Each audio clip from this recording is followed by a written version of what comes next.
मेरे प्रिय आत्मन, प्रेम क्या है? जीना और जानना तो आसान है, लेकिन कहना बहुत कठिन है। जैसे कोई मछली से पूछे कि सागर क्या है, तो मछली कह सकती है यह है सागर, ये रहा, चारों तरफ वही है। लेकिन कोई पूछे कि कहो क्या है, बताओ मत, तो बहुत कठिन हो जाएगा मछली को। आदमी के जीवन में भी जो श्रेष्ठ है, सुंदर है और सत्य है, उसे जिया जा सकता, जाना जा सकता, हुआ जा सकता, लेकिन कहना बहुत मुश्किल है। और दुर्घटना और दुर्भाग्य यह है कि जिसमें जिया जाना चाहिए, जिसमें हुआ जाना चाहिए, उसके संबंध में मनुष्य जाति 5-6 हजार वर्ष से केवल बातें कर रही है। प्रेम की बात चल रही है, प्रेम के गीत गाए जा रहे हैं, प्रेम के भजन गाए जा रहे हैं, और प्रेम का मनुष्य के जीवन में कोई स्थान नहीं है। अगर आदमी के भीतर खोजने जाएं तो प्रेम से ज्यादा असत्य शब्द दूसरा नहीं मिलेगा। और जिन लोगों ने प्रेम को असत्य सिद्ध कर दिया है और जिन्होंने प्रेम की समस्त धाराओं को अवरुद्ध कर दिया है, और बड़ा दुर्भाग्य यह है कि लोग समझते हैं वे ही प्रेम के जन्मदाता भी हैं। धर्म प्रेम की बातें करता है, लेकिन आज तक जिस प्रकार का धर्म मनुष्य जाति के ऊपर दुर्भाग्य की भांति छाया हुआ है, उस धर्म ने ही मनुष्य के जीवन से प्रेम के सारे द्वार बंद कर दिए। और न इस संबंध में पूरब और पश्चिम में कोई फर्क है, न हिंदुस्तान में और न अमेरिका में कोई फर्क है। मनुष्य के जीवन में प्रेम की धारा प्रकट ही नहीं हो पाई, और नहीं हो पाई तो हम दोष देते हैं कि मनुष्य ही बुरा है, इसलिए नहीं प्रकट हो पाई। हम दोष देते हैं कि ये मन ही जहर है, इसलिए प्रकट नहीं हो पाई। मन जहर नहीं है, और जो लोग मन को जहर कहते रहे, उन्होंने ही प्रेम को जहरीला कर दिया, प्रेम को प्रकट नहीं होने दिया। मन जहर हो कैसे सकता है? इस जगत में कुछ भी जहर नहीं है। परमात्मा के सारे उपक्रम में कुछ भी विष नहीं है, सब अमृत है। लेकिन आदमी ने सारे अमृत को जहर कर लिया है, और इस जहर करने में शिक्षक, साधु संत और तथाकथित धार्मिक लोगों का सबसे ज्यादा हाथ है। इस बात को थोड़ा समझ लेना जरूरी है, क्योंकि अगर ये बात दिखाई न पड़े तो मनुष्य के जीवन में कभी भी प्रेम भविष्य में भी नहीं हो सकेगा। क्योंकि जिन कारणों से प्रेम नहीं पैदा हो सका है, उन्हीं कारणों को हम प्रेम प्रकट करने के आधार और कारण बना रहे हैं।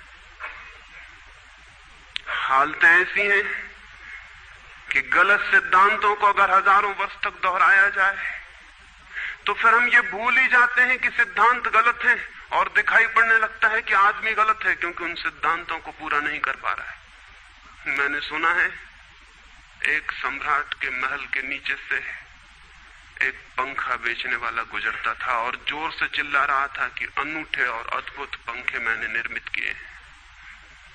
ऐसे पंखे कभी भी नहीं बनाए गए, ये पंखे कभी देखे भी नहीं गए हैं। सम्राट ने खिड़की से झांक के देखा कि कौन है जो अनूठे पंखे ले आया।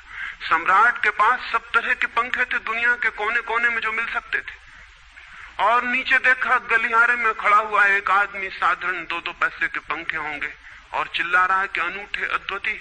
उस आदमी को ऊपर बुलाया और पूछा कि इन पंखों में क्या खूबी है, दाम क्या है इन पंखों के? उस पंखे वाले ने कहा कि महाराज, दाम ज्यादा नहीं है, पंखे को देखते हुए दाम बहुत कम है, सिर्फ 100 रुपए का पंखा है। सम्राट ने कहा 100 रुपए? ये 2 पैसे का पंखा जो बाजार में जगह जगह मिलता है, 100 रुपए दाम, क्या है इसकी खूबी? उस आदमी ने कहा खूबी ये पंखा 100 वर्ष चलता है, 100 वर्ष के लिए गारंटी है, 100 वर्ष से कम में खराब नहीं होता है। सम्राट ने कहा इसको देख के तो ऐसा लगता है कि सप्ताह भी चल जाए, पूरा तो मुश्किल है। धोखा देने की कोशिश कर रहे हो, सरासर बेईमानी, और वो भी सम्राट के सामने।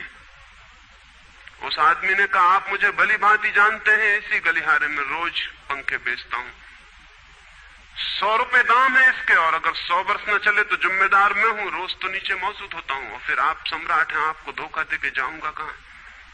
वो पंखा खरीद लिया गया। सम्राट को विश्वास तो न था, लेकिन आश्चर्य भी था कि यह आदमी सरासर झूठ बोल रहा है, किस बल पर बोल रहा है। पंखा 100 रुपए में खरीद लिया गया और उससे कहा कि 7वें दिन तुम उपस्थित हो जाना। 2-4 दिन में ही पंखे की डंडी बाहर निकल गई, 7वें दिन तो वो बिल्कुल मुर्दा हो गए। लेकिन सम्राट ने सोचा कि शायद पंखे वाला आएगा नहीं, लेकिन ठीक समय पर 7वें दिन वो पंखे वाला हाजिर हो गया। उसने कहा कहो महाराज। उन्होंने कहा कहना नहीं, ये पंखा पड़ा हुआ है टूटा हुआ, ये 7 दिन में ये गति हो गई, तुम कहते 100 वर्ष चलेगा। पागल हो या धोखेबाज क्या हो। उस आदमी ने कहा कि मालूम होता है आपको पंखा झलना नहीं आता है, पंखा तो 100 वर्ष चलता ही, पंखा तो गारंटीड है, आप पंखा झलते कैसे थे। सम्राट ने कहा और भी सुनो, अब मुझे ये भी सीखना पड़ेगा कि पंखा कैसे किया जाता है। उस आदमी ने कहा कृपा करके बताइए कि इस पंखे की गति 7 दिन में ऐसी कैसे बना दी आपने, किस भांति पंखा किया। सम्राट ने पंखा उठा के करके दिखाया कि इस भांति मैंने पंखा किया है। उस आदमी ने कहा समझ गया, भूल, इस तरह पंखा नहीं किया जाता। सम्राट ने कहा और क्या रास्ता है पंखा चलने का। उस आदमी ने कहा पंखा पकड़िए सामने और सिर को हिलाइए। पंखा 100 वर्ष चलेगा, आप समाप्त हो जाएंगे लेकिन पंखा बचेगा। पंखा गलत नहीं है, आपके जलने का ढंग गलत है। यह आदमी पैदा हुआ है 5-6 हजार या 10,000 वर्ष की संस्कृति का, यह आदमी फल है, लेकिन संस्कृति गलत नहीं है, यह आदमी गलत है। आदमी मरता जा रहा है रोज, और संस्कृति की दुहाई चलती चली जाती है कि महान संस्कृति, महान धर्म, महान सब कुछ, और उसका ये फल है। आदमी उसी संस्कृति से गुजरा है और ये परिणाम है उसका। लेकिन नहीं, आदमी गलत है और आदमी को बदलना चाहिए अपने को। और कोई कहने की हिम्मत नहीं उठाता कि कहीं ऐसा तो नहीं है कि 10,000 वर्षों में जो संस्कृति और धर्म आदमी को प्रेम से नहीं भर पाए, वो संस्कृति और धर्म गलत हो। और अगर 10,000 वर्षों में आदमी प्रेम से नहीं भर पाया, तो आगे कोई संभावना है इसी धर्म और इसी संस्कृति के आधार पर कि आदमी कभी प्रेम से भर जाए। 10,000 वर्षों में जो नहीं हो पाया, वो आगे भी 10,000 वर्षों में होने वाला नहीं है, क्योंकि आदमी यही है, कल भी यही होगा। आदमी हमेशा से यही है और हमेशा यही होगा। और संस्कृति और धर्म जिनके हम नारे दिए चले जाते हैं, संतों और महात्माओं की जिनकी दुहाइयां दिए चले जाते हैं, सोचने के लिए हम तैयार नहीं कि कहीं हमारा बुनियादी चिंतन की दिशा ही तो गलत नहीं है। मैं कहना चाहता हूं कि वो गलत है, और गलत सबूत है ये आदमी। और क्या सबूत होता है?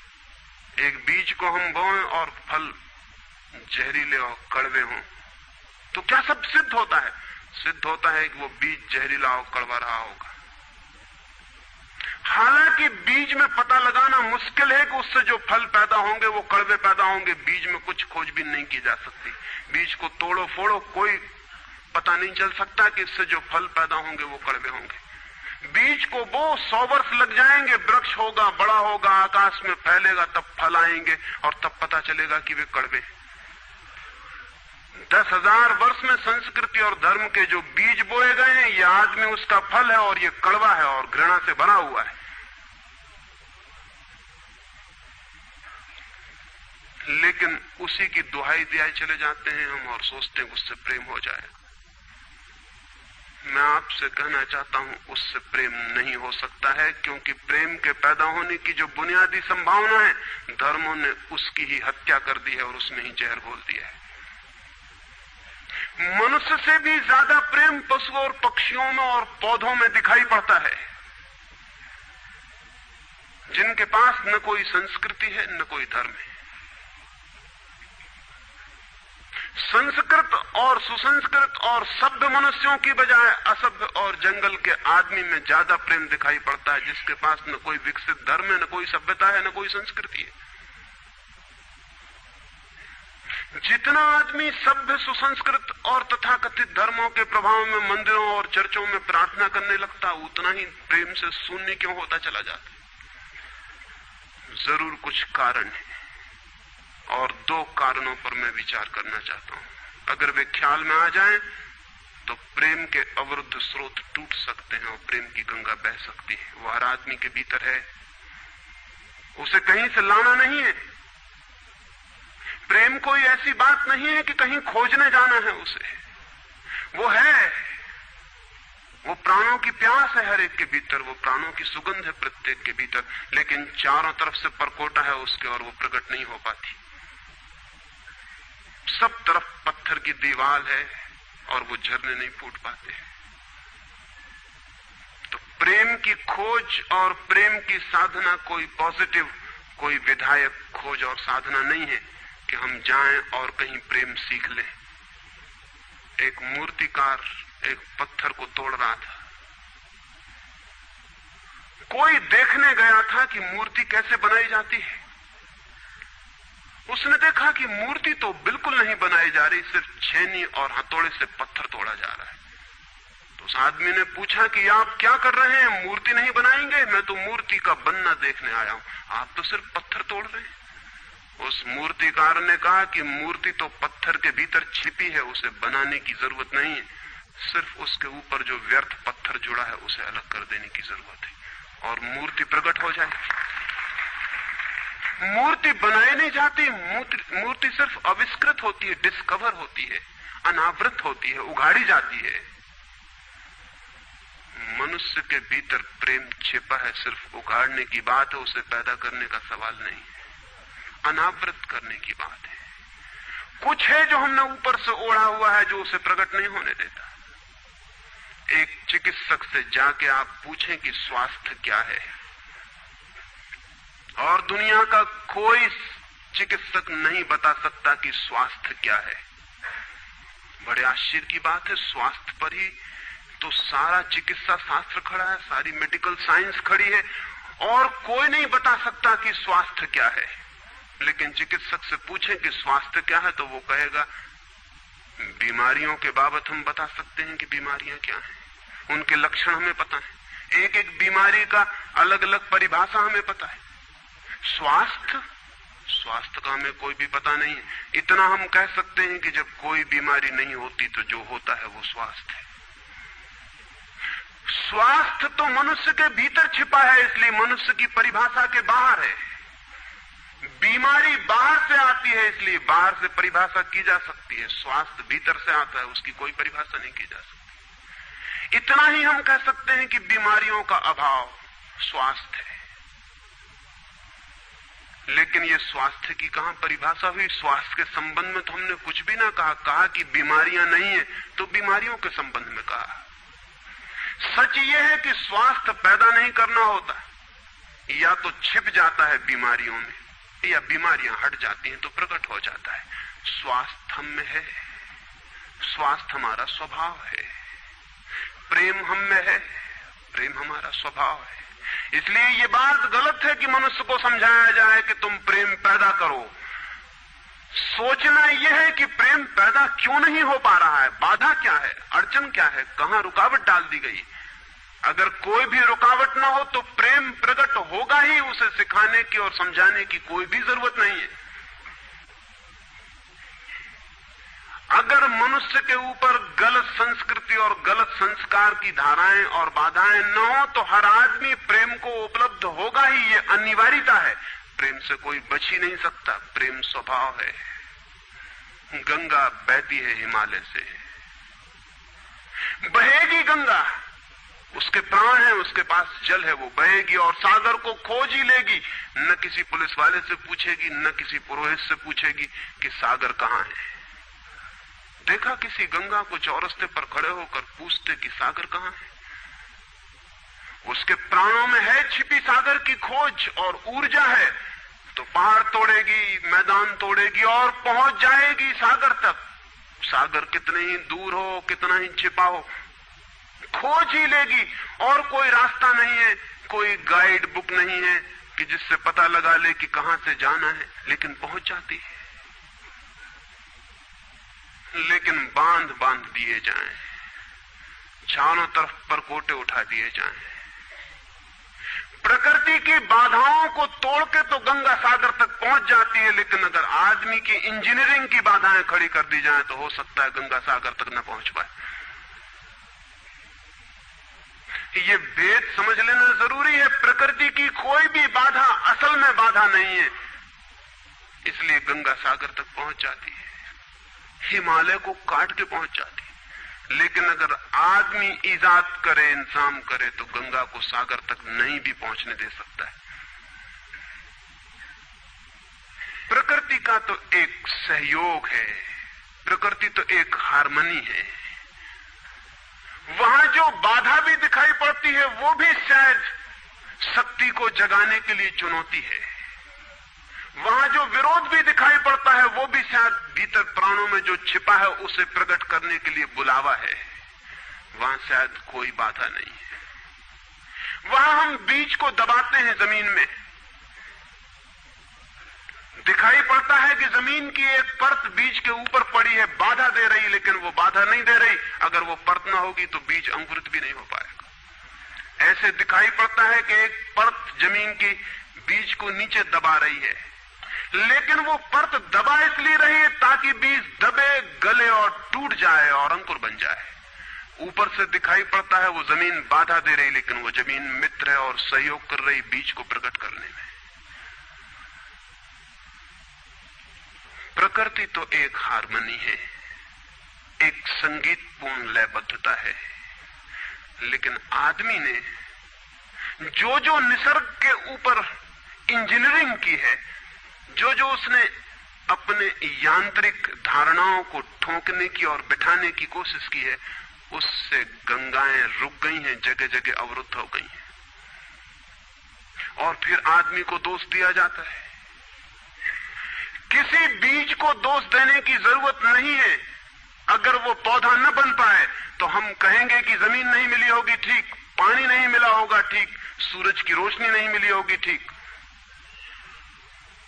लेकिन आदमी के जीवन में खिल न पाए फूल प्रेम का तो हम कहते हैं तुम हो जिम्मेवार। और कोई नहीं कहता कि भूमि ना मिली होगी, ठीक, पानी ना मिला होगा, ठीक, सूरज की रोशनी ना मिली होगी, ठीक, इसलिए यह आदमी का पौधा अवरुद्ध रह गया, विकसित नहीं हो पाया, फूल तक नहीं पहुंच पाया।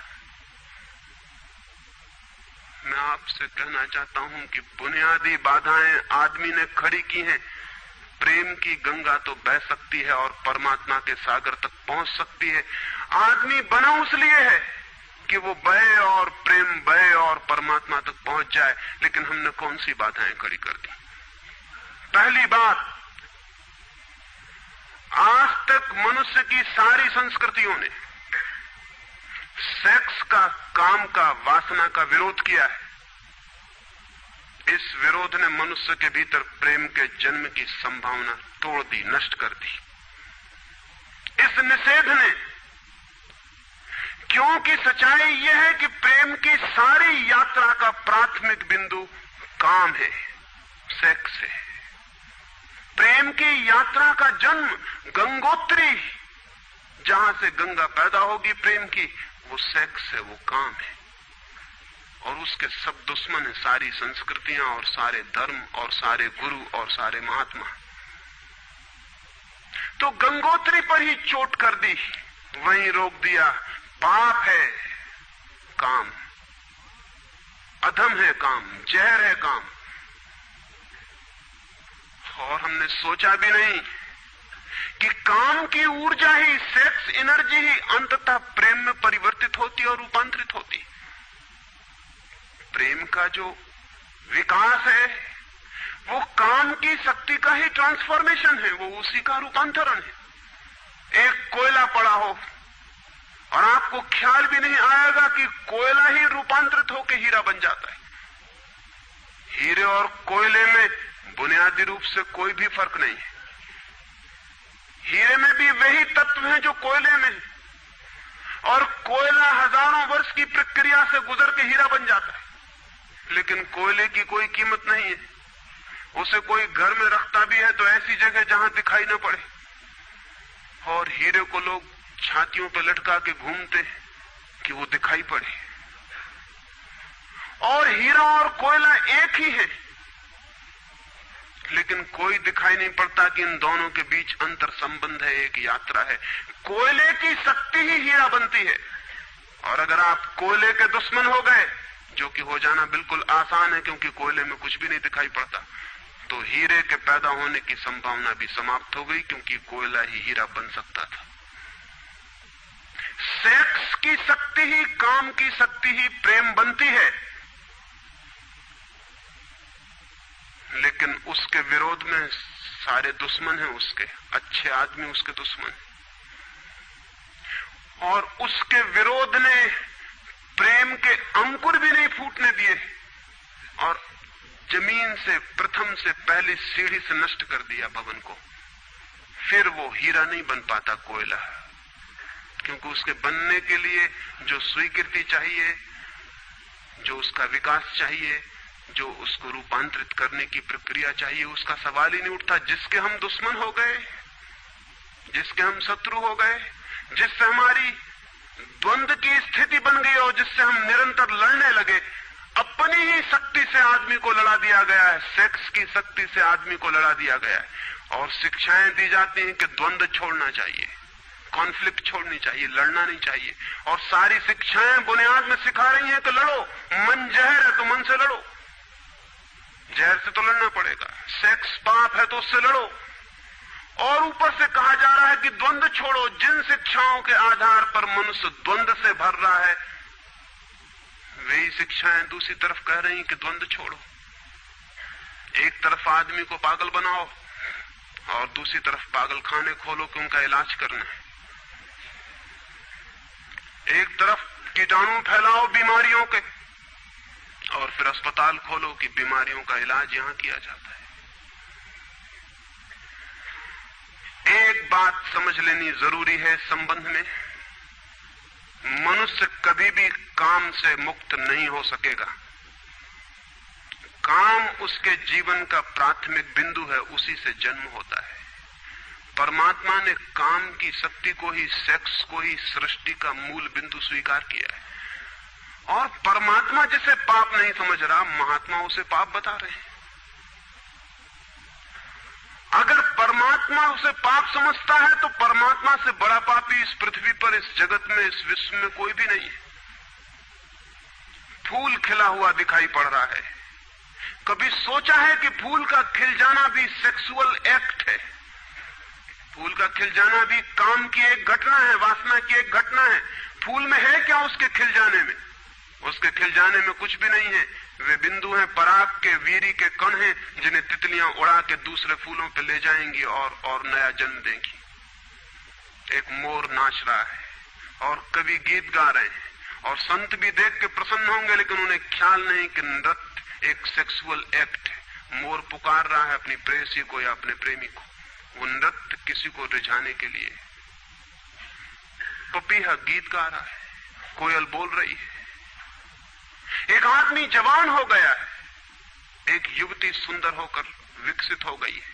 वो सब की सब सेक्सुअल एनर्जी की अभिव्यक्तियां हैं। वो सब का सब काम का ही रूपांतरण है। वो सब का सब काम की ही अभिव्यक्ति, काम की ही अभिव्यंजना है। सारा जीवन, सारी अभिव्यक्ति, सारी फ्लावरिंग काम की है। और उस काम के खिलाफ संस्कृति और धर्म आदमी के मन में जहर डाल रहे हैं, उससे लड़ाने की कोशिश कर रहे हैं। मौलिक शक्ति से मनुष्य को उलझा दिया है लड़ने के लिए, इसलिए मनुष्य दीनहीन, प्रेम से रिक्त और थोथा और नाकुछ हो गया है। काम से लड़ना नहीं है, काम के साथ मैत्री स्थापित करनी है और काम की धारा को और ऊंचाइयों तक ले जाना है। किसी ऋषि ने किसी वधू को 9 वर और वधू को आशीर्वाद देते हुए कहा था कि तेरे 10 पुत्र पैदा हों और अंततः तेरा पति तेरा 11वां पुत्र हो जाए।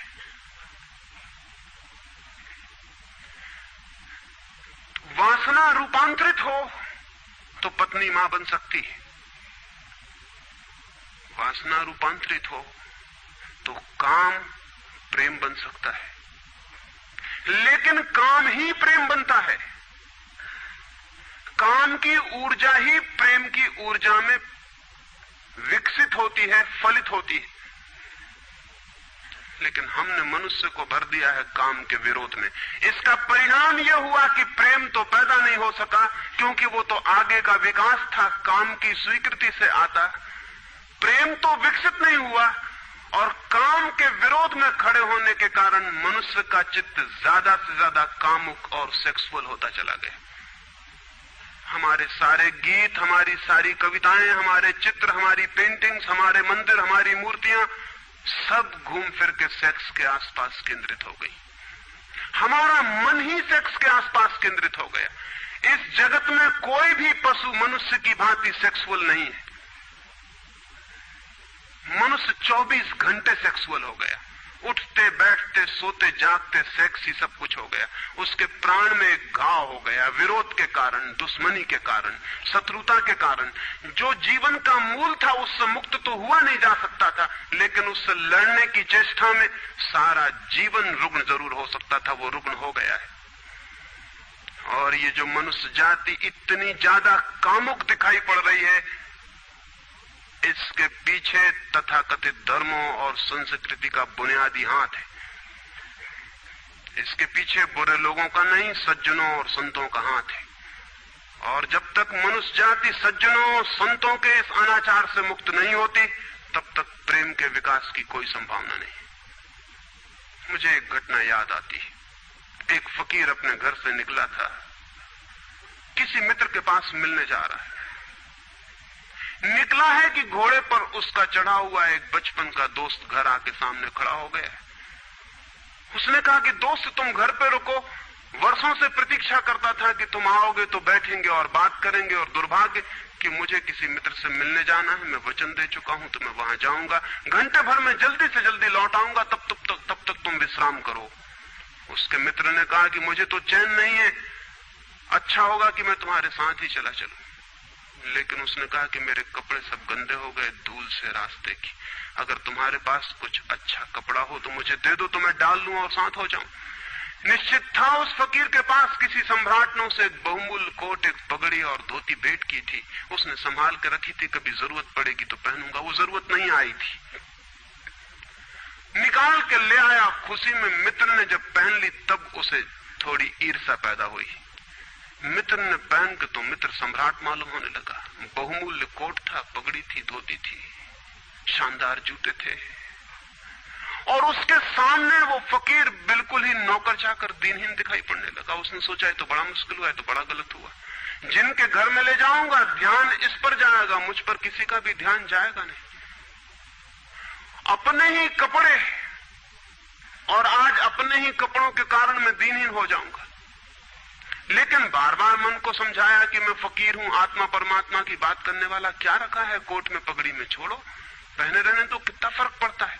लेकिन जितना समझाने की कोशिश की कि कोट पगड़ी में क्या रखा है, कोट पगड़ी ही उसके मन में घूमने लगी। मित्र दूसरी बात करने लगा, लेकिन वो भीतर तो, ऊपर तो कुछ और दूसरी बातें कर रहा है, लेकिन वहां उसका मन नहीं है, भीतर उसे बस कोट और पगड़ी। रास्ते पर जो भी आदमी देखता है उसको कोई भी नहीं देखता, मित्र की तरफ सबकी आंखें जाती हैं। वो बड़ा मुश्किल में पड़ गया कि तो आज अपनी भूल कर ली, अपने हाथ से भूल कर ली। जिनके घर जाना था वहां पहुंचा, जाके परिचय दिया कि मेरे मित्र हैं, जमाल, बचपन के दोस्त हैं, बहुत प्यारे आदमी हैं। और फिर अचानक अनजाने मुंह से निकल गया कि रह गए कपड़े, सो कपड़े मेरे हैं। क्योंकि मित्र भी जिनके घर गए थे वो भी उसके कपड़ों को देख रहे थे, और भीतर उसके चल रहा था कोट पगड़ी, मेरी कोट पगड़ी, और उन्हीं की वजह से मैं परेशान हो रहा हूं। निकल गया मुंह से कि रह गए कपड़े, कपड़े मेरे।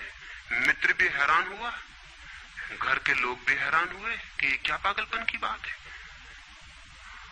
ख्याल उसको भी आया बोल जाने के बाद, तब पछताया कि तो भूल हो गई। पछताया तो और दबाया अपने मन को, बाहर निकल के क्षमा मांगने लगा कि क्षमा कर दो, बड़ी गलती हो गई। मित्र ने कहा मैं तो हैरान हुआ कि तुमसे निकल कैसे गया। उसने कहा कि कुछ नहीं, सिर्फ जबान की चूक हो गई। हालांकि जबान की चूक कभी भी नहीं होती है, भीतर कुछ चलता होता है तो कभी कभी बेमौके जबान से निकल जाता है, चूक कभी नहीं होती। माफ कर दो, भूल हो गई। कैसे ये ख्याल आ गया कुछ समझ में नहीं आता, हालांकि पूरी तरह समझ में आ रहा था कि ख्याल कैसे आया है। दूसरे मित्र के घर गए। अब वो तय करता रहा रास्ते में कि अब चाहे कुछ भी हो जाए, ये नहीं कहना है कि कपड़े मेरे हैं, पक्का कर लेना है अपने मन को। घर के द्वार पर उसने जाके बिल्कुल दृढ़ संकल्प कर लिया कि ये बात नहीं उठानी कि कपड़े मेरे। लेकिन उस पागल को पता नहीं कि जितना वो दृढ़ संकल्प कर रहा है इस बात का, वो दृढ़ संकल्प बता रहा है इस बात को कि उतने ही जोर से उसके भीतर ये भावना घर कर रही कि कपड़े मेरे। आखिर दृढ़ संकल्प किया क्यों जाता है? एक आदमी कहता है कि मैं ब्रह्मचर्य का दृढ़ व्रत लेता हूं, उसका मतलब है उसके भीतर कामुकता दृढ़ता से धक्के मार रही, नहीं तो और कारण क्या है? एक आदमी कहता है कि मैं कसम खाता हूं कि आज से कम खाना खाऊंगा, उसका मतलब यह है कि कसम खानी पड़ रही, ज्यादा खाने का मन है उसका। और तब अनिवार्य रूप में द्वंद्व पैदा होता है। जिससे हम लड़ना चाहते हैं वही हमारी कमजोरी है, और तब द्वंद्व पैदा हो जाना स्वाभाविक है। वो लड़ता हुआ दरवाजे के भीतर गया, संभल संभल के बोला कि मेरे मित्र हैं, लेकिन जब वो बोल रहा है तब उसको कोई नहीं देख रहा, उसके मित्र कोई उस घर के लोग देख रहे हैं। तब फिर उसे ख्याल आया कि मेरा कोट, मेरी पगड़ी। उसने कहा कि दृढ़ता से कसम खाई है, इसकी बात नहीं उठानी। मेरा क्या है कपड़ा लत्ता, कपड़े लत्ते किसी के होते हैं, ये तो सब संसार है, ये तो सब माया है। लेकिन ये सब समझा रहा है, लेकिन असलियत तो बाहर से भीतर, भीतर से बाहर हो रही। समझाया कि मेरे मित्र हैं, बचपन के दोस्त हैं, बहुत प्यारे आदमी हैं, रह गए कपड़े, कपड़े उन्हीं के हैं, मेरे नहीं है। पर घर के लोगों को ख्याल आया कि कपड़े उन्हीं के हैं, मेरे नहीं है। आज तक ऐसा परिचय कभी देखा नहीं गया था। बाहर निकल के क्षमा मांगने लगा कि बड़ी भूल हुई जा रही, मैं क्या करूं क्या न करूं, ये क्या हो गया है मुझे। आज तक मेरी जिंदगी में कपड़ों ने इस तरह से मुझे नहीं पकड़ा था, किसी को नहीं पकड़ा। लेकिन अगर तरकीब उपयोग में करें तो कपड़े पकड़ ले सकते हैं। मित्र ने कहा मैं जाता नहीं तुम्हारे साथ, पर वो हाथ जोड़ने लगा कि नहीं ऐसा मत करो, जीवन भर के लिए दुख रह जाएगा कि मैंने क्या दुर्व्यवहार किया। अब मैं कसम खा के कहता हूं कि कपड़ों की बात ही नहीं उठानी। मैं बिल्कुल भगवान की कसम खाता हूं कि कपड़ों की बात नहीं उठानी। और कसम खाने वालों से हमेशा सावधान रहना जरूरी है, क्योंकि जो भी कसम खाता है उसके भीतर उस कसम से भी मजबूत कोई बैठा है जिसके खिलाफ वो कसम खा रहा है। और वो जो भीतर बैठा है वो ज्यादा भीतर है, कसम ऊपर है और बाहर है। कसम चेतन मन से खाई गई है और जो भीतर बैठा है वो अचेतन की परतों तक समाया हुआ है।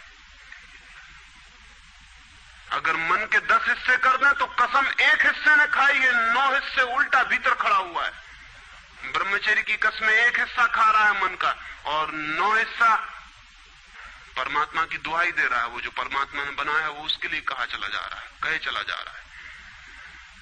गए तीसरे मित्र के घर। अब उसने बिल्कुल ही अपनी सांसों तक पे संयम कर रखा है। संयमी आदमी बड़े खतरनाक होते हैं, क्योंकि उनके भीतर ज्वालामुखी उबल रहा है और ऊपर से वो संयम साधे हुए हैं।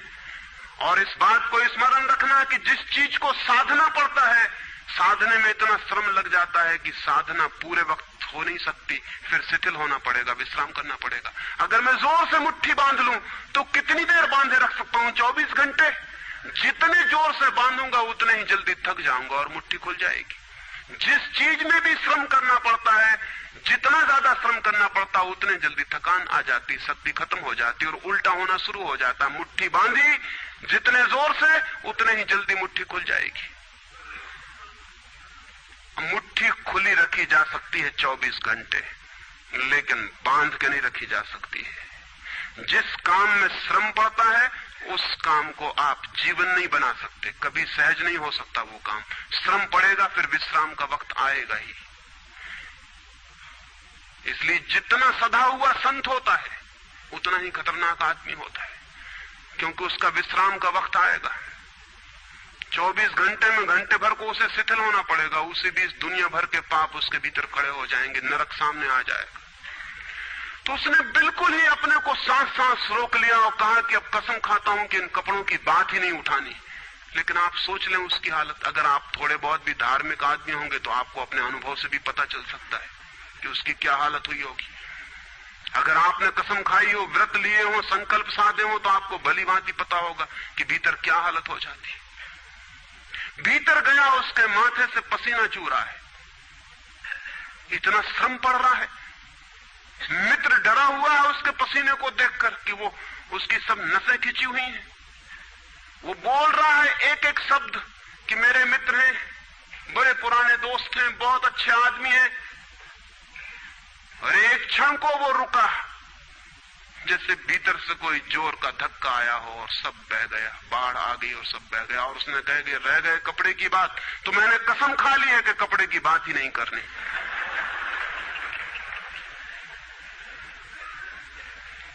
ये जो इस आदमी के साथ हुआ वो पूरी मनुष्य जाति के साथ सेक्स के संबंध में हो गया है।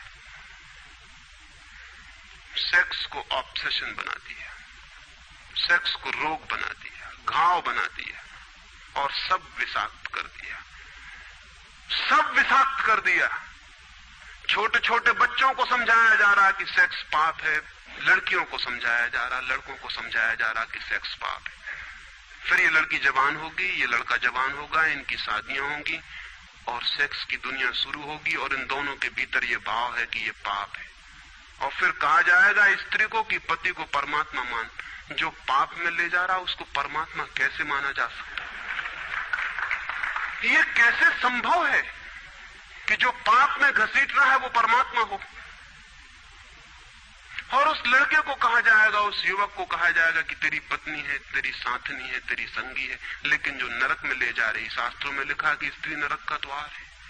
ये नरक का द्वार, संगी और साथनी, ये मेरा आधा अंग, ये नरक की तरफ जाता हुआ आधा अंग मेरा, ये इसके साथ कौन सा सामंजस्य बन सकता है? सारे दुनिया का दाम्पत्य जीवन नष्ट किया है इस शिक्षा ने। और जब दंपति का जीवन नष्ट हो जाए तो प्रेम की कोई संभावना नहीं रही, क्योंकि जब पति और पत्नी प्रेम न कर सके एक दूसरे को, जो कि अत्यंत सहज और नैसर्गिक प्रेम है, तो फिर कौन और किसको प्रेम कर सकेगा? इस प्रेम को बढ़ाया जा सकता है कि पत्नी और पति का प्रेम इतना विकसित हो, इतना उदात्त हो, इतना ऊंचा बने कि धीरे धीरे बांध तोड़ दे और दूसरों तक फैल जाए। ये हो सकता है, लेकिन इसको समाप्त ही कर दिया जाए, तोड़ ही दिया जाए, विषाक्त कर दिया जाए तो फैलेगा क्या, बढ़ेगा क्या? रामानुज एक गांव में ठहरे थे और एक आदमी ने आके कहा कि मुझे परमात्मा को पाना है।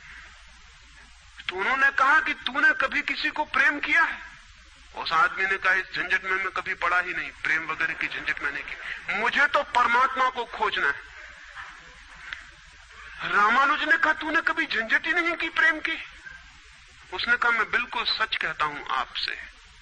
और बेचारा ठीक ही कह रहा था, क्योंकि धर्म की दुनिया में प्रेम एक डिस्क्वालिफिकेशन, एक अयोग्यता है। तो उसने सोचा कि अगर मैं कहूं किसी को प्रेम किया तो वो कहेंगे अभी प्रेम प्रेम छोड़, ये राग वाग छोड़, अभी अगर पहले इन सबको छोड़ के आ तब इधर आना। तो उस बेचारे ने किया भी हो तो वो कहता गया कि मैंने नहीं किया, नहीं किया। ऐसा कौन आदमी होगा जिसने थोड़ा बहुत प्रेम नहीं किया हो? रामानुज ने तीसरी बार पूछा कि तू कुछ तो बता, थोड़ा बहुत भी, कभी भी किसी को? उसने कहा माफ करिए, आप क्यों बात बात वही बात पूछे चले जा रहे हैं? मैंने प्रेम की तरफ आंख उठा के नहीं देखा, मुझे तो परमात्मा को खोजना है। तो रामानुज ने कहा मुझे क्षमा कर, तू कहीं और खोज, क्योंकि मेरा अनुभव यह है कि अगर तूने किसी को प्रेम किया हो तो उस प्रेम को फिर इतना बड़ा जरूर किया जा सकता है कि वो परमात्मा तक पहुंच जाए। लेकिन अगर तूने प्रेम ही नहीं किया तो तेरे पास कुछ है ही नहीं जिसको बड़ा किया जा सके। बीज ही नहीं है तेरे पास जो वृक्ष बन सके। तो तू जा कहीं और पूछ। और जब पति और पत्नी में प्रेम न हो, जिस पत्नी ने अपने पति को प्रेम न किया हो और जिस पति ने अपनी पत्नी को प्रेम न किया हो, वे बेटों को, बच्चों को प्रेम कर सकते हैं तो आप गलती में। पत्नी उसी मात्रा में बेटे को प्रेम करेगी जिस मात्रा में उसने अपने पति को प्रेम किया है, क्योंकि ये बेटा पति का ही फल है, उसका ही प्रतिफलन है, उसका ही रिफ्लेक्शन है। ये इस बेटे के प्रति जो प्रेम होने वाला है वो उतना ही होगा जितना उसने पति को चाहा और प्रेम किया हो। ये पति की ही मूर्ति है जो फिर नई होकर वापस लौट आई है। अगर पति के प्रति प्रेम नहीं है तो बेटे के प्रति प्रेम सच्चा कभी भी नहीं हो सकता। और अगर बेटे को प्रेम नहीं किया गया, पालना पोसना और बड़ा कर देना प्रेम नहीं है, तो बेटा मां को कैसे प्रेम कर सकता है, बाप को कैसे प्रेम कर सकता है? वो जो यूनिट है जीवन का परिवार, वो विषाक्त हो गया है सेक्स को दूषित कहने से, कंडेम करने से, निंदित करने से, और परिवार ही फैलकर पूरा जगत है, पूरा विश्व है। और फिर हम कहते हैं कि प्रेम बिल्कुल दिखाई नहीं पड़ता। प्रेम कैसे दिखाई पड़ेगा? हालांकि हर आदमी कहता है कि मैं प्रेम करता हूं, मां कहती है, पत्नी कहती है, बाप कहता है, भाई कहता है, बहन कहती है, मित्र कहते हैं कि हम प्रेम करते हैं। सारी दुनिया में हर आदमी कहता है कि हम प्रेम करते हैं, और दुनिया में इकट्ठा देखो तो प्रेम कहीं दिखाई ही नहीं पड़ता।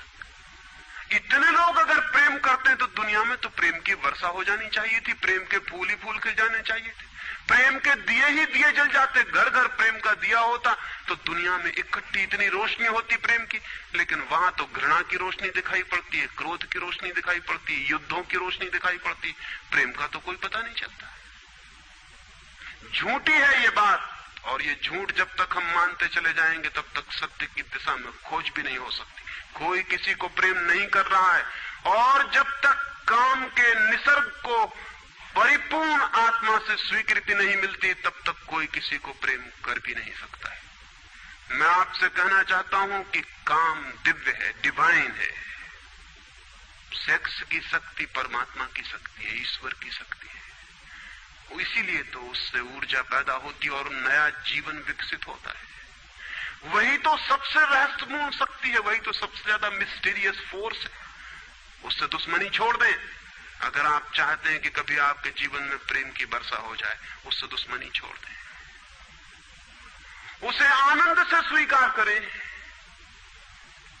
उसकी पवित्रता को स्वीकार करें, उसकी धन्यता को स्वीकार करें, और खोजें उसमें और गहरे, तो आप हैरान हो जाएंगे।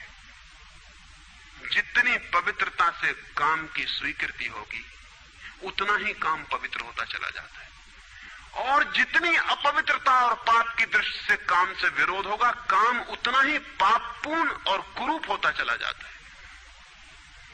जब कोई अपनी पत्नी के पास ऐसे जाए जैसे कोई मंदिर के पास जाता है, जब कोई पत्नी अपने पति के पास ऐसे जाए जैसे सच में कोई परमात्मा के पास जाता है, क्योंकि जब दो प्रेमी काम से निकट आते हैं, जब वे संभोग से गुजरते हैं, तब सच में ही वे परमात्मा के मंदिर के निकट से गुजर रहे हैं। वहीं परमात्मा काम कर रहा है उनकी उस निकटता में, वहीं परमात्मा की सृजन शक्ति काम कर रही है। और मेरी अपनी दृष्टि यह है कि मनुष्य को समाधि का, ध्यान का जो पहला अनुभव मिला हो कभी भी मनुष्य के इतिहास में, तो वो संभोग के क्षण में मिला है और कभी नहीं। संभोग के क्षण में ही पहली बार ये स्मरण आया है आदमी को कि इतने आनंद की वर्षा हो सकती है। और जिन्होंने सोचा, जिन्होंने मेडिटेट किया, जिन लोगों ने काम के संबंध पर और मैथुन पर चिंतन किया और ध्यान किया, उन्हें यह दिखाई पड़ा कि काम के क्षण में, मैथुन के क्षण में, संभोग के क्षण में मन विचारों से शून्य हो जाता है। एक क्षण को मन के सारे विचार रुक जाते हैं, और वो विचारों का रुक जाना और वो मन का ठहर जाना ही आनंद की वर्षा का कारण होता है। तब उन्हें सीक्रेट मिल गया, राज मिल गया कि अगर मन को विचारों से मुक्त किया जा सके किसी और विधि से भी, तो भी इतना ही आनंद मिल सकता है। और तब समाधि और योग की सारी व्यवस्थाएं विकसित हुई, जिनमें ध्यान और सामायिक और मेडिटेशन और प्रेयर, इनकी सारी व्यवस्थाएं विकसित हुई। इन सब के मूल में संभोग का अनुभव है। और फिर मनुष्य को अनुभव हुआ कि बिना संभोग में जाए भी चित्त शून्य हो सकता है, और जो रस की अनुभूति संभोग में हुई थी वो बिना संभोग के भी बरस सकती है। फिर संभोग क्षणिक हो सकता है, क्योंकि शक्ति और ऊर्जा का वो निकास और बहाव है, लेकिन ध्यान सतत हो सकता है। तो मैं आपसे कहना चाहता हूं कि एक युगल संभोग के क्षण में जिस आनंद को अनुभव करता है, एक योगी 24 घंटे उस आनंद को अनुभव करने लगता है। लेकिन इन दोनों आनंदों में बुनियादी विरोध नहीं है, और इसलिए जिन्होंने कहा कि विषयानंद और ब्रह्मानंद भाई भाई हैं, उन्होंने जरूर सत्य कहा है। वे सहोदर हैं, एक ही उदर से पैदा हुए हैं, एक ही अनुभव से विकसित हुए, उन्होंने निश्चित ही सत्य कहा है। तो पहला सूत्र आपसे कहना चाहता हूं, अगर चाहते हैं कि पता चले कि प्रेम तत्व क्या है, तो पहला सूत्र है काम की पवित्रता, दिव्यता, उसकी ईश्वरीय अनुभूति की स्वीकृति, उसको परम हृदय से, पूर्ण हृदय से अंगीकार। और आप हैरान हो जाएंगे, जितने परिपूर्ण हृदय से काम की स्वीकृति होगी, उतने ही आप काम से मुक्त होते चले जाएंगे। जितना अस्वीकार होता है, उतने ही हम बंधते हैं, जैसा वो फकीर कपड़ों से बंध गया। जितना स्वीकार होता है, उतने हम मुक्त होते हैं। अगर परिपूर्ण स्वीकार है, टोटल एक्सेप्टेबिलिटी है जीवन का जो निसर्ग है उसकी, तो आप पाएंगे कि वो परिपूर्ण स्वीकृति को मैं आस्तिकता कहता हूं। वही आस्तिकता व्यक्ति को मुक्त करती है। नास्तिक में उनको कहता हूं जो जीवन के निसर्ग का अस्वीकार करते हैं, निषेध करते हैं। ये बुरा है, ये पाप है, ये विष है, ये छोड़ो, ये छोड़ो, ये छोड़ो। जो छोड़ने की बातें कर रहे हैं वे ही नास्तिक हैं। जीवन जैसा है उसे स्वीकार करो और जियो उसकी परिपूर्णता में। वही परिपूर्णता रोज रोज सीढ़ियां सीढ़ियां ऊपर उठाती जाती, वही स्वीकृति मनुष्य को ऊपर ले जाती। और एक दिन उसके दर्शन होते हैं जिसका काम में पता भी नहीं चलता था। काम अगर कोयला था तो एक दिन हीरा भी प्रकट होता है प्रेम का। तो पहला सूत्र यह है। दूसरा सूत्र आपसे कहना चाहता हूं, और वो दूसरा सूत्र भी संस्कृति ने और आज तक की सभ्यता ने और धर्मों ने हमारे भीतर मजबूत किया है। दूसरा सूत्र भी स्मरणीय है, क्योंकि पहला सूत्र तो काम की ऊर्जा को प्रेम बना देगा, और दूसरा सूत्र द्वार की तरह रोके हुए है उस ऊर्जा को बहने से, वो बह नहीं पाएगी। वो दूसरा सूत्र है मनुष्य का ये भाव कि मैं हूं, ईगो, उसका अहंकार कि मैं हूं।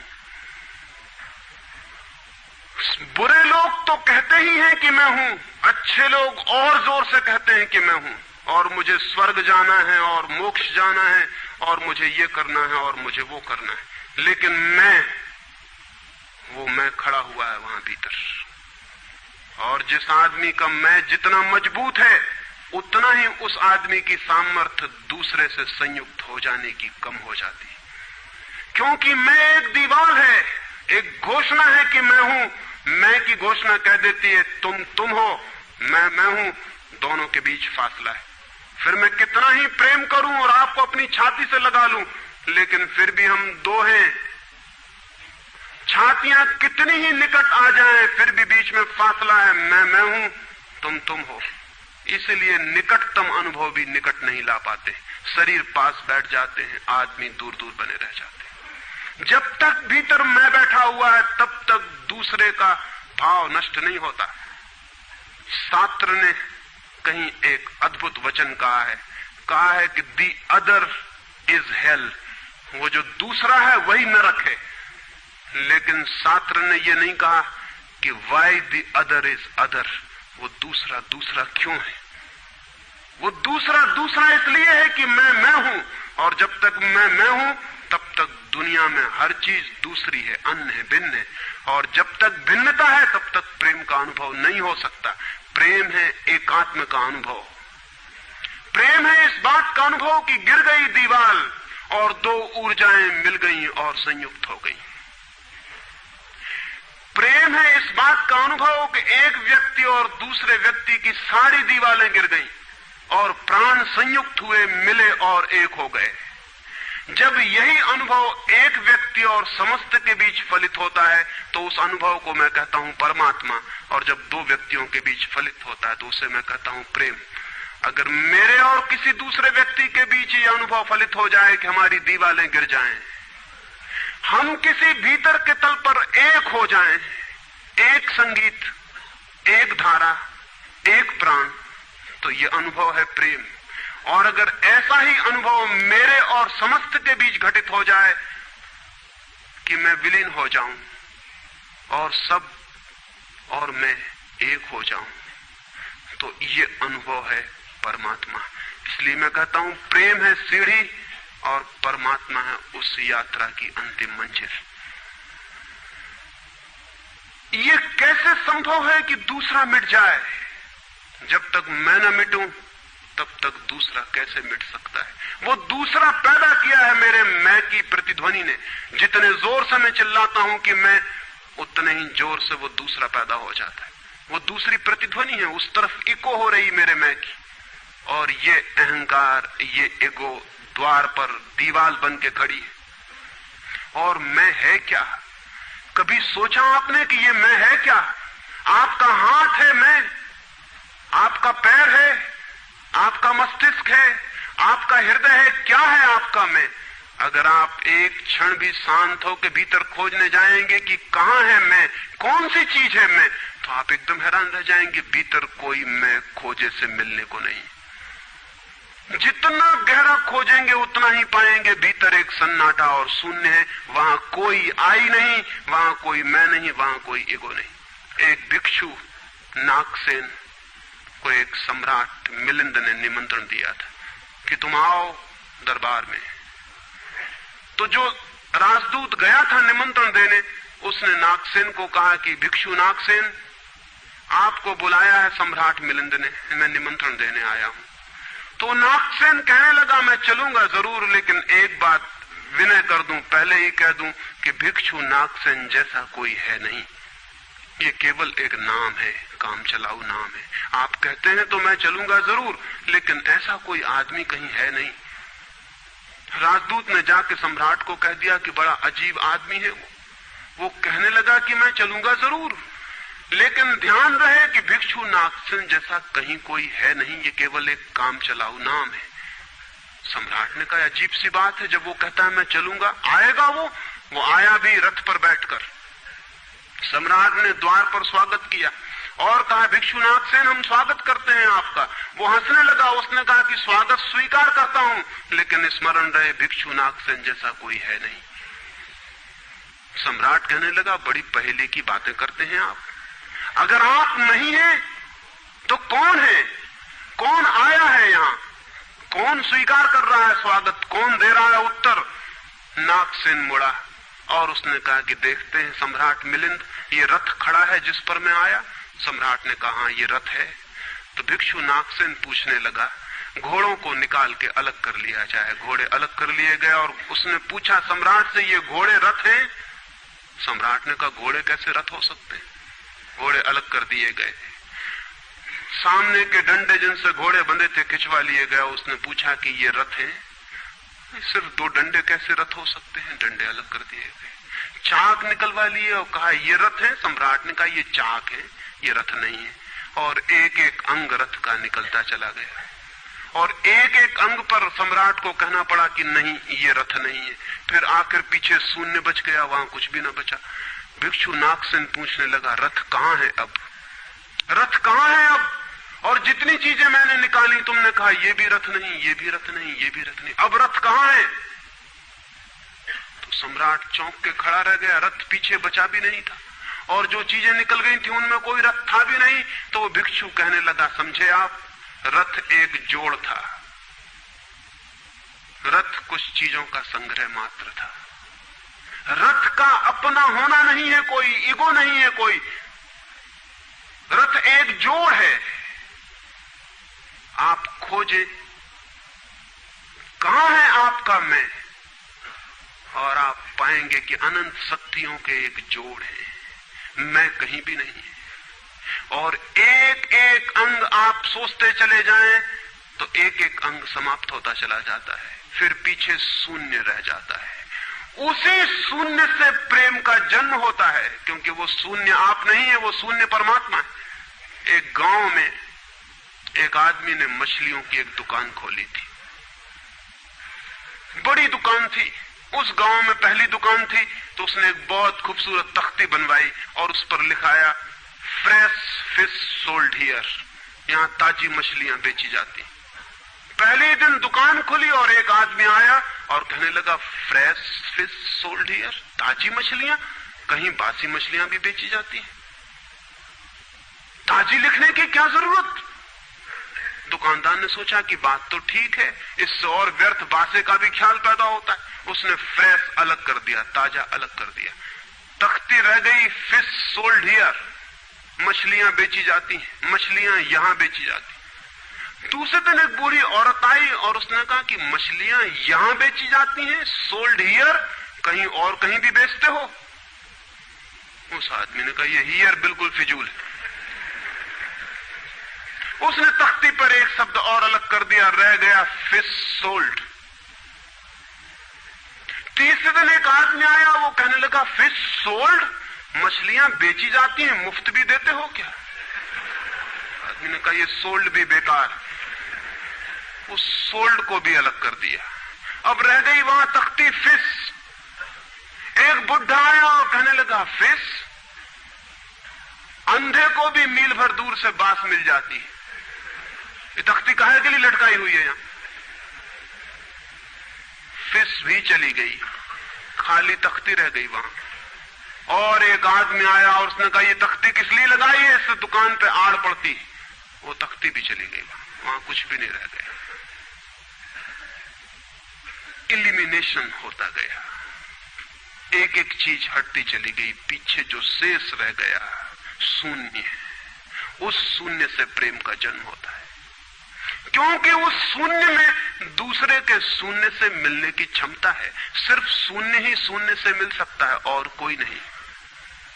दो शून्य मिल सकते हैं, दो व्यक्ति नहीं, दो इंडिविजुअल नहीं मिल सकते, दो वैक्यूम, दो एम्प्टीनेस मिल सकते हैं, क्योंकि बाधा आप कोई भी नहीं, शून्य की कोई दीवार नहीं होती और हर चीज की दीवार होती है।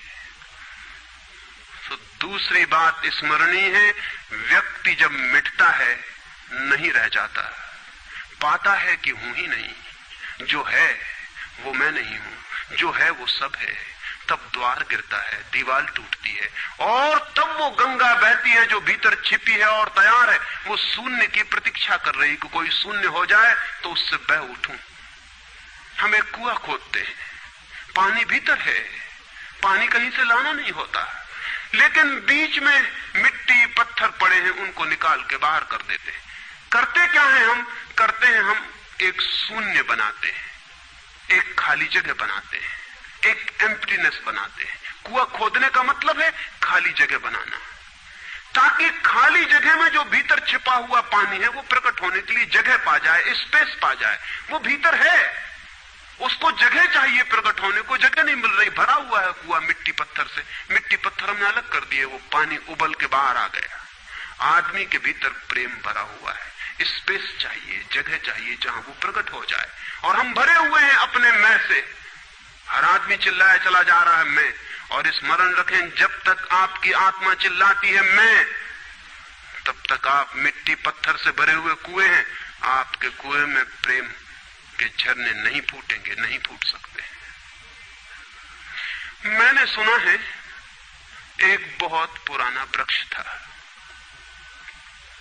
आकाश में सम्राट की तरह उसके हाथ फैले हुए थे। उस पर फूल आते थे तो दूर दूर से पक्षी सुगंध लेने आते, उस पर फल लगते थे तो तितलियां उड़ती।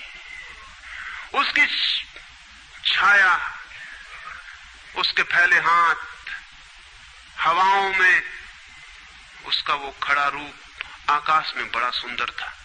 एक छोटा बच्चा उसकी छाया में रोज खेलने आता था। उस बड़े वृक्ष को उस छोटे बच्चे से प्रेम हो गया। बड़ों को छोटों से प्रेम हो सकता है अगर बड़ों को पता ना हो कि हम बड़े हैं। वृक्ष को कोई पता पता नहीं था कि मैं बड़ा हूं। ये पता सिर्फ आदमी को होता है, इसलिए उसका प्रेम हो गया। अहंकार हमेशा अपने से बड़ों को प्रेम करने की कोशिश करता है। अहंकार हमेशा अपने से बड़ों से संबंध जोड़ता है। प्रेम के लिए कोई बड़ा छोटा नहीं, जो आ जाए उसी से संबंध जुड़ जाता है। और एक छोटा सा बच्चा खेलता आता था उस वृक्ष के पास, उस वृक्ष का उससे प्रेम हो गया। लेकिन वृक्ष की शाखाएं ऊपर थीं, बच्चा छोटा था, तो वृक्ष अपनी शाखाएं उसके लिए नीचे झुका था ताकि वो फल तोड़ सके, फूल तोड़ सके। प्रेम हमेशा झुकने को राजी है, अहंकार कभी भी झुकने को राजी नहीं। अहंकार के पास जाएंगे तो अहंकार के हाथ और ऊपर उठ जाएंगे ताकि आप उन्हें छू ना सके, क्योंकि जिसे छू लिया जाए वो छोटा आदमी है। जिसे न छुआ जा सके, दूर सिंहासन पर दिल्ली में हो, वो आदमी बड़ा आदमी है। वो वृक्ष के शाखाएं नीचे झुकाती जब वो बच्चा खेलता हुआ आता, और जब बच्चा उसके फूल तोड़ लेता तो वृक्ष बहुत खुश होता, उसके प्राण आनंद से भर जाते। प्रेम जब भी कुछ दे पाता है तब खुश हो जाता है, अहंकार जब भी कुछ ले पाता है तभी खुश होता है। फिर वो बच्चा बड़ा होने लगा। वो कभी उसकी छाया में सोता, कभी उसके फल खाता, कभी उसके फूलों का ताज बना के पहनता और जंगल का सम्राट हो जाता है। प्रेम के फूल जिसके पास भी बरसते हैं वही सम्राट हो जाता है, और जहां भी अहंकार गिरता है वहीं सब अंधकार हो जाता है, आदमी दीन और दरिद्र हो जाता है। वो लड़का फूलों का ताज पहनता और नाचता, और वृक्ष बहुत खुश होता, उसके प्राण आनंद से भर जाते, हवाएं सनसनाती और वो गीत गाता है। फिर लड़का और बड़ा हुआ, वो वृक्ष के ऊपर भी चढ़ने लगा, उसकी शाखाओं से झूलने भी लगा, वो उसकी शाखाओं पर विश्राम भी करता, और वृक्ष बहुत आनंदित होता। प्रेम आनंदित होता है जब प्रेम किसी के लिए छाया बन जाता है। अहंकार आनंदित होता है जब किसी की छाया छीन लेता है। लेकिन लड़का बड़ा होता चला गया, दिन बढ़ते चले गए। जब लड़का बड़ा हो गया तो उसे और दूसरे काम भी दुनिया में आ गए, महत्वाकांक्षाएं आ गई, उसे परीक्षाएं पास करनी थी, उसे मित्रों को जीतना था। वो फिर कभी कभी आता, कभी नहीं भी आता, लेकिन वृक्ष उसकी प्रतीक्षा करता कि वो आए, वो आए। उसके सारे प्राण पुकारते कि आओ आओ। प्रेम निरंतर प्रतीक्षा करता है कि आओ आओ। प्रेम एक प्रतीक्षा है, एक अवेटिंग है। लेकिन वो कभी आता, कभी नहीं आता, तो वृक्ष उदास हो जाता है। प्रेम की एक ही उदासी है, जब वो बांट नहीं पाता तो उदास हो जाता है, जब वो दे नहीं पाता तो उदास हो जाता है। और प्रेम की एक ही धन्यता है कि जब वो बांट देता है, लुटा देता है, तो आनंदित हो जाता है। फिर लड़का और बड़ा होता चला गया, और वृक्ष के पास आने के दिन कम होते चले गए। जो आदमी जितना बड़ा होता चला जाता है, महत्वाकांक्षा के जगत में प्रेम के निकट आने की सुविधा उतनी ही कम होती चली जाती है। उस लड़के की एम्बिशन, महत्वाकांक्षा बढ़ रही थी, कहां वृक्ष, कहां जाना। फिर एक दिन वहां से निकलता था तो वृक्ष ने उसे कहा, सुनो। हवाओं में उसकी आवाज गूंजी कि सुनो, तुम आते नहीं, मैं प्रतीक्षा करता हूं, मैं तुम्हारे लिए प्रतीक्षा, राह करता हूं, राह देखता हूं, बाट जोता हूं। उस लड़के ने कहा, क्या है तुम्हारे पास जो मैं आऊं? मुझे रुपए चाहिए। हमेशा अहंकार पूछता है कि क्या है तुम्हारे पास जो मैं आऊं। अहंकार मांगता है कि कुछ हो तो मैं आऊं, ना कुछ हो तो आने की कोई जरूरत नहीं। अहंकार एक प्रयोजन है, एक पर्पस है। प्रयोजन पूरा होता हो तो मैं आऊं, अगर कोई प्रयोजन ना हो तो आने की जरूरत क्या है। और प्रेम निष्प्रयोजन है, प्रेम का कोई प्रयोजन नहीं। प्रेम अपने में ही अपना प्रयोजन है, वो बिल्कुल पर्पसलेस है। वृक्ष तो चौंक गया, उसने कहा कि तुम तभी आओगे जब मैं कुछ तुम्हें दे सकूं। मैं तुम्हें सब दे सकता हूं, क्योंकि प्रेम कुछ भी रोकना नहीं चाहता। जो रोक ले वो प्रेम नहीं है। अहंकार रोकता है, प्रेम तो बेशर्त दे देता है। लेकिन रुपए मेरे पास नहीं है। ये रुपए तो सिर्फ आदमी की इजाद है, वृक्षों ने ये बीमारी नहीं पाली है। उस वृक्ष ने कहा, इसलिए तो हम इतने आनंदित होते हैं, इतने फूल खिलते हैं, इतने फल लगते हैं, इतनी बड़ी छाया होती है, हम इतना नाचते हैं आकाश में, हम इतने गीत गाते हैं, पक्षी हम पर आते हैं और संगीत का कलरव करते हैं, क्योंकि हमारे पास रुपए नहीं है। जिस दिन हमारे पास भी रुपए हो जाएंगे, हम भी आदमी जैसे दीनहीन मंदिरों में बैठ के सुनेंगे कि शांति कैसे पाई जाए, प्रेम कैसा पाया जाए। नहीं, हमारे पास रुपए नहीं है। तो उसने कहा फिर मैं क्या हूं तुम्हारे पास? जहां रुपए हैं मुझे वहां जाना पड़ेगा, मुझे रुपयों की जरूरत है। अहंकार रुपया मांगता है क्योंकि रुपया शक्ति है, अहंकार शक्ति मांगता है। उस वृक्ष ने बहुत सोचा, फिर उसे ख्याल आया तो तुम एक काम करो, मेरे सारे फलों को तोड़ के ले जाओ और बेच दो तो शायद रुपए मिल जाएं। और उस लड़के को भी ख्याल आया, वो चढ़ा और उसने सारे फल तोड़ डाले, कच्चे भी गिरा डाले, शाखाएं भी टूटी, पत्ते भी टूटे, लेकिन वृक्ष बहुत खुश हुआ, बहुत आनंदित हुआ। टूट के भी प्रेम आनंदित होता है, अहंकार पाके भी आनंदित नहीं होता, पाके भी दुखी होता है। और वो लड़के ने तो धन्यवाद भी नहीं दिया पीछे लौटकर, लेकिन उस वृक्ष को पता भी नहीं चला, उसे तो धन्यवाद मिल गया इसी में कि उसने उसके प्रेम को स्वीकार किया और उसके फलों को ले गया और बाजार में बेचा। लेकिन फिर वो बहुत दिनों तक नहीं आया। उसके पास रुपए थे और रुपयों से रुपए पैदा करने की वो कोशिश में लग गया था, वो भूल गया। वर्ष बीत गए और वृक्ष उदास है और उसके प्राणों में रस बह रहा है कि वो आए उसका प्रेमी और उसके रस को ले जाए, जैसे किसी मां के स्तन में दूध भरा हो और उसका बेटा खो गया हो और उसके सारे प्राण तड़प रहे हो कि उसका बेटा कहां है, जिसे वो खोजे, जो उसे हल्का कर दे, निर्भर कर दे। ऐसे वो वृक्ष के प्राण पीड़ित होने लगे कि वो आए आए आए, उसकी सारी आवाज यही गूंजने लगी कि आओ। बहुत दिनों बाद वो आया, वो लड़का तो प्रौढ़ हो गया था। वृक्ष ने उससे कहा कि आओ मेरे पास, मेरे आलिंगन में आओ। उसने कहा छोड़ो ये बकवास, ये बचपन की बातें हैं। अहंकार प्रेम को पागलपन समझता है, बचपन की बातें समझता है। उस वृक्ष ने कहा आओ मेरी डालियों से झूलो, नाचो। उसने कहा छोड़ो ये फिजूल की बातें, मुझे एक मकान बनाना है। मकान दे सकते हो तुम? वृक्ष ने कहा मकान? हम तो बिना मकान के ही रहते हैं, मकान में तो सिर्फ आदमी रहता है। दुनिया में और कोई मकान में नहीं रहता, सिर्फ आदमी रहता है। सो देखते हो आदमी की हालत, मकान में रहने वाले आदमी की हालत। उसके मकान जितने बड़े होते जाते हैं, आदमी उतना छोटा होता चला जाता। हम तो बिना मकान के रहते हैं। लेकिन एक बात हो सकती है कि तुम मेरी शाखाओं को काट के ले जाओ तो शायद तुम मकान बना लो। और वो प्रौढ़ कुल्हाड़ी लेकर आ गया और उसने उस वृक्ष की शाखाएं काट डाली। वृक्ष एक ठूंठ रह गया नंगा, लेकिन वृक्ष बहुत आनंदित था। प्रेम सदा आनंदित है, चाहे उसके अंग भी कट जाएं, लेकिन कोई ले जाए, कोई ले जाए, कोई बांट ले, कोई सम्मिलित हो जाए, साझीदार हो जाए। और उस लड़के ने तो पीछे लौट के भी नहीं देखा, उसने मकान बना लिया। और वक्त गुजरता गया, वो ठूंठ रहा देखता, वो चिल्लाना चाहता, लेकिन अब उसके पास पत्ते भी नहीं थे, शाखाएं भी नहीं थी, हवाएं आती और वो बोल भी ना पाता, बुला भी ना पाता। लेकिन उसके प्राणों में तो एक ही गूंज थी कि आओ आओ।